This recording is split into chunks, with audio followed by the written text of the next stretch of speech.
Stop for a moment. Have you ever heard of this trick? With just a handful of wood ash, something that most people simply throw away. It can help keep ants from climbing your trees and keep many kinds of insect pests away without using chemical pesticides. It sounds hard to believe, but this is a gardening trick that many people have used for a very long time. And it takes less than 5 minutes, but very few people still know about it today. Hello, I'm Max. If you want to learn more gardening tips, don't forget to subscribe to the channel. And remember to like and share to help as many people as possible. Today, I'll show you how to use this trick. It's very simple. All right, let's get started. Before I show you how to do it, there's something I want you to understand about this method. To get the best results, how to prepare the wood ash, how to apply it to the tree trunk, and the right time to use it are all much more important than simply putting wood ash on the tree. So listen carefully as I explain each step. All right, now I'll guide you through each step. Step 1, prepare the materials first. I'll prepare some clean wood ash. I usually save the ash after burning firewood, but I only use ash from natural firewood or charcoal that has burned completely. If you use a wood burning stove, this type of ash is easy to get. But if it's ash from engineered wood, plywood, painted wood, or chemically treated wood, I recommend that you don't use it because these types of wood may leave behind compounds that are not good for plants. Next, I use a fine strainer to remove large pieces of charcoal, small stones, or any remaining impurities. From my experience, the finer the ash, the more evenly it spreads, and the better it sticks to the tree trunk. That's everything you need to prepare. Very simple, and almost anyone can do it. Next, I'll show you how to mix the solution so the ash sticks to the tree trunk without running down too quickly. Step 2, how to mix the wood ash. After preparing the ash, we'll start mixing it. This step is very simple, but from my experience, it has a big effect on whether the ash sticks well to the tree trunk. First, I put a suitable amount of ash into a small bowl or container. Then I slowly add clean water. Don't pour in too much water at the beginning because if the mixture is too thin, when you brush it onto the tree trunk, it will run down to the base and it will be difficult to create an even coating. I usually add water while stirring continuously. When the mixture becomes thick, like toothpaste or thin paste, I stop. This is the consistency that I find easy to brush onto the tree trunk. And it sticks quite well after drying. If, while stirring, the mixture still seems too thick, just add a little more water. Don't add too much at once. On the other hand, if you accidentally make it too thin, just add a little more ash and stir again. Now, the mixture is ready to use. If you've stayed with the video until this point, then maybe you also enjoy natural gardening methods, just like I do. So, don't forget to subscribe to the channel. That way, every week, you won't miss simple gardening tips that save money and are based on real experience that I'll continue to share. Now, I'll show you how to apply this mixture correctly so the ash sticks better and provides the best support. Step 3, how to apply the wood ash mixture to the tree trunk now. We come to the most important step. How to apply the wood ash mixture to the tree trunk. If you apply it correctly, the ash will stick better and may continue providing support for a longer time.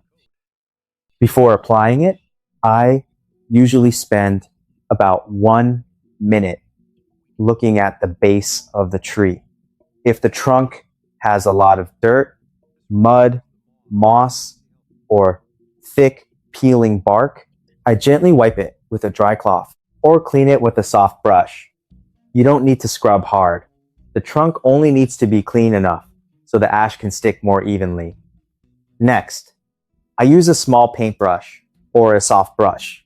Then, I brush the mixture into a complete ring around the tree trunk. I usually apply it about 4 to 12 inches above the ground.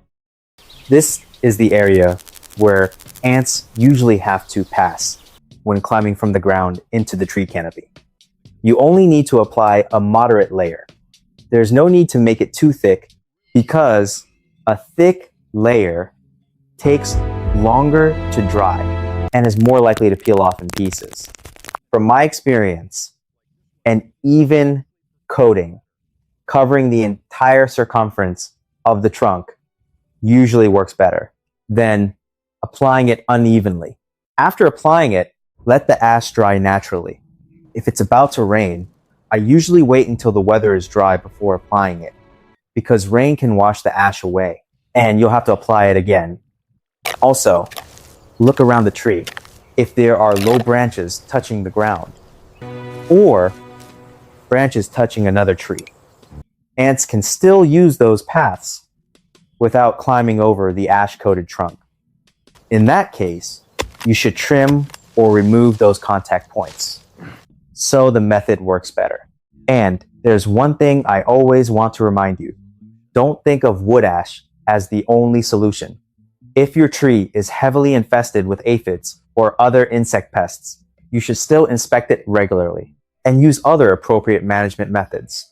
Wood ash is a natural supporting method, not an insecticide. When used correctly and combined with regular plant care, it can help keep your trees healthier and reduce ant activity on the trunk. With just a few minutes of work, you can try this method yourself and see whether it works well in your garden.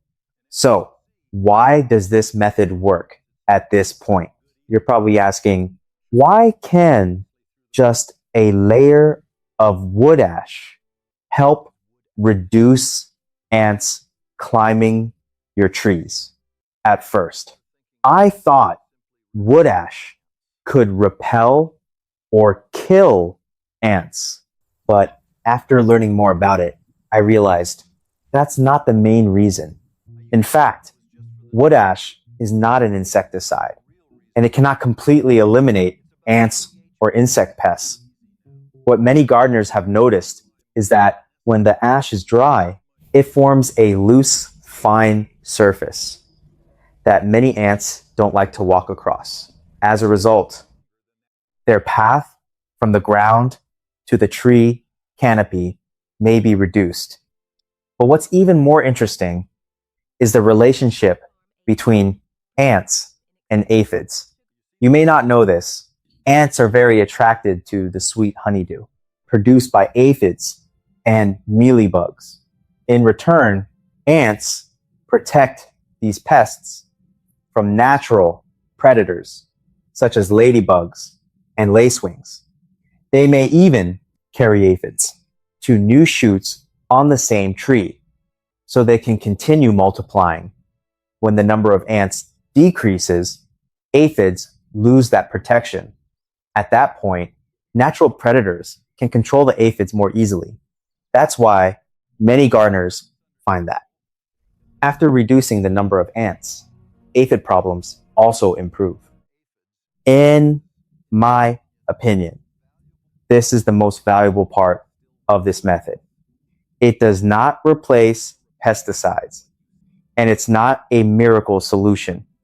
But if you combine it with proper plant care, good pruning for airflow, and regular pest monitoring, then just a simple layer of wood ash can become a very useful supporting method in your garden. Before we finish, I hope this simple method helps you reduce the use of chemical products to protect your plants, the environment, and your family's health. If you found this video helpful, don't forget to hit like, subscribe to the channel so you don't miss more practical gardening tips that I'll continue to share. And if you know any other effective natural methods, leave a comment below. Who knows?